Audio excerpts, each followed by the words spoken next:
Anne of Green Gables, Chapter 17, The Big Exam. "Anne," Marilla said one night in November, "Miss Stacy was here today." Anne was lying on the hearth rug, gazing into the fire. She looked up at Marilla. "Oh, I'm sorry I was out," Anne said. "Why was Miss Stacy here?" "She came to ask me if Matthew and I wanted you to join the class that is going to be studying for the entrance exam into Queen's Academy. What do you think? Would you like to go to Queen's and study to be a teacher?" "Oh, yes," Anne said. "I'd love to be a teacher, but won't it be too expensive to send me to Queen's?" "Don't worry about that," said Marilla. "Matthew and I decided to put some money aside to send you to Queen's. We made up our minds to give you the best education we could." Anne hugged Marilla. "Thank you. I'll study as hard as I can and make you proud of me." In the Queen's class were Anne, Gilbert, Ruby, Jane, and Josie Pye. They stayed after school every day to study for the entrance exam.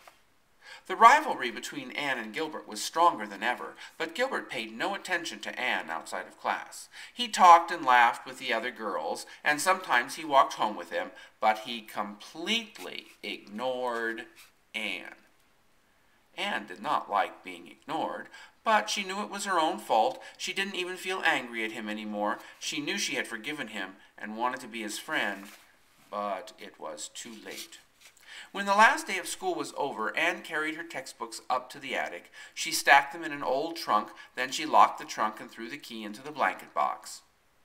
"I'm not going to look at a textbook this whole vacation," she told Marilla. "I've studied as hard as I could all term. I just want to have fun this summer." Anne went back to school in September, rested and ready to work hard again. In March, Anne turned 15. One day, Marilla was amazed to find that Anne was taller than she was. That night, Matthew came into the kitchen and was surprised to see Marilla crying.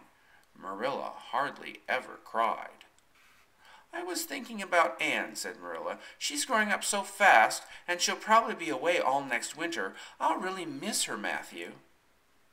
"But she'll be able to come home often," Matthew said.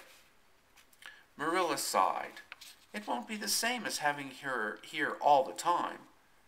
Anne was looking forward to going to Queen's, but she still had to pass the entrance exam. In June, she and her classmates went to Charlottetown to take the exam. Anne stayed with Miss Josephine Barry for the week. Anne arrived home on Friday evening. She was tired, but she knew she had done the best she could on the exam. "I think I did pretty well in everything except geometry," Anne told Diana. "I have a creepy feeling that I failed it." "Oh, you'll pass all right," Diana said. "Don't worry." But Anne wanted more than just to pass the exam. She wanted to come out ahead of Gilbert Blythe. She also wanted to be the best so that Matthew and Marilla would be proud of her. 3 weeks went by without a word. Then one day Anne looked out her window and saw Diana running toward the house. She had a newspaper in her hand. Moments later, Diana burst into the room. "Anne, you passed," she cried. "You passed the very first. You and Gilbert tied, but your name is first." "I can't believe it," Anne whispered. "I hoped it would happen, but I never dreamed it really would."